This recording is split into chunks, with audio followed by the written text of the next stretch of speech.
തിരുവനന്തപുരത്തെ ശ്രീ പത്മനാഭ സ്വാമി ക്ഷേത്രത്തിലെ ആറാട്ട് മഹോത്സവമാണ് നിങ്ങൾ ഈ വീഡിയോയിൽ കൂടി കാണുന്നത്. ആറാട്ട് ദിവസം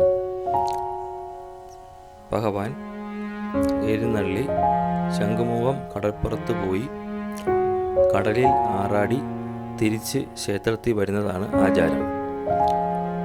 തിരുവനന്തപുരം ഇൻ്റർനാഷണൽ എയർപോർട്ട് ഈ സമയം അടച്ചിടുകയും ഫ്ലൈറ്റുകൾ ലാൻഡ് ചെയ്യുകയും ഇല്ല.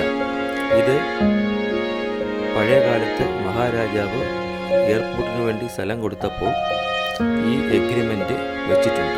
അതുകൊണ്ടാണ് ലോകത്തിലൊരു ഇൻ്റർനാഷണൽ എയർപോർട്ടിലും